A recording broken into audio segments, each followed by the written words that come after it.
So I've just run across a discussion about Deuteronomy 20 between a well-known agnostic and a rabbi.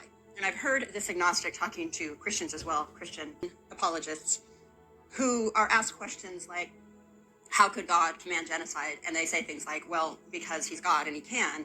And then it's followed up with, but this is violent, this is against who we know God to be. And they come back with some kind of variation of God can do whatever he wants.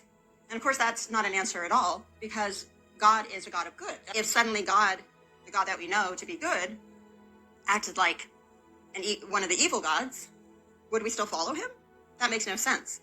So God is a God of love and absolute goodness and peace.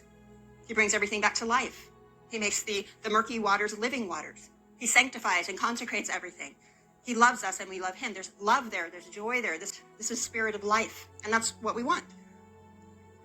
So there is no way that he commanded Joshua to commit genocide. It's not in God's nature to commit genocide or to tell others to commit genocide. His very nature is good. He doesn't need to tell people to destroy in a way that the Bible describes. Now, when the Old Testament was written, we had ancient civilizations and empires doing violent things. So the language of the Old Testament is right along with that. It's describing wars and violence and genocide. But that's not what is being said. You have to switch your perspective and begin to look at it through the lens of a loving God. Now, what did Jesus do? Jesus said, look at me and you'll see the Father. And he was gentle and kind and protective and loving and healing.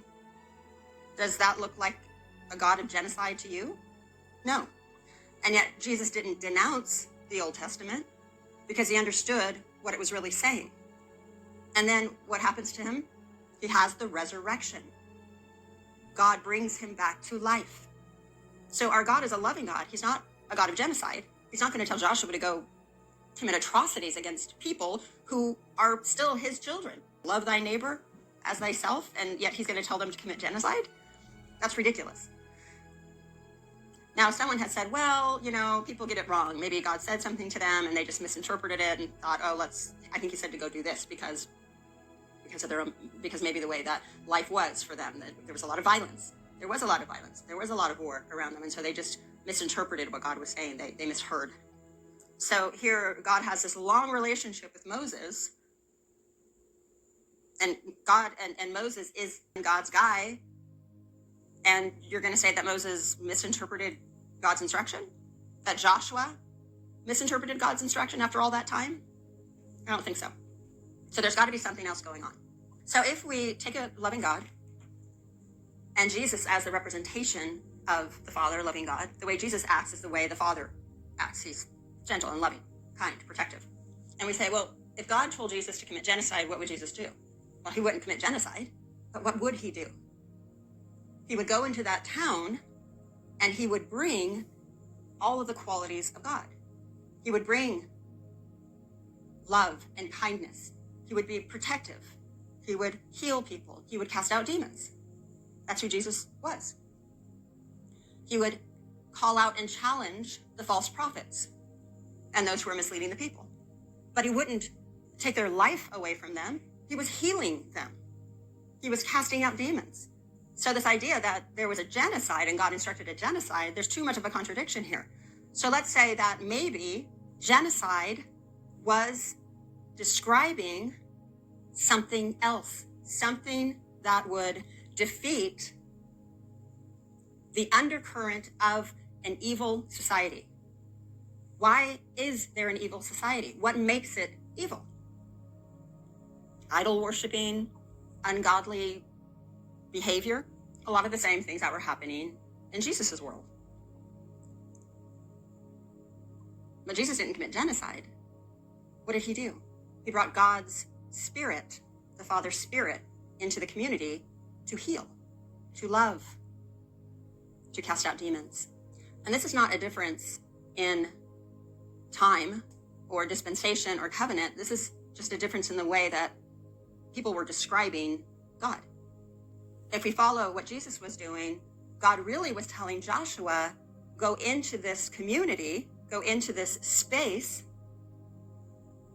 and change it through my spirit. I want the evil and the darkness defeated. I want it all defeated. I don't want any darkness left. Don't leave anything evil or dark remaining. Otherwise, it will grab you and it will pull you down. I cannot allow that. You must bring my spirit into everything there. Now, this story isn't even about a real town, but Canaan represents the lowest of the low, the bottomless pit, what mankind can fall to. And that space, that potential for evil, if left in the human world, can do the very things that are described as Canaan doing. But God is saying, bring my spirit here and defeat all the evil, all the darkness. I want this to be resurrected. I want this space to be resurrected and brought up. Why? Because I don't want there to be any potential for them to sink even lower into the bottomless pit, because it is, quote unquote, bottomless.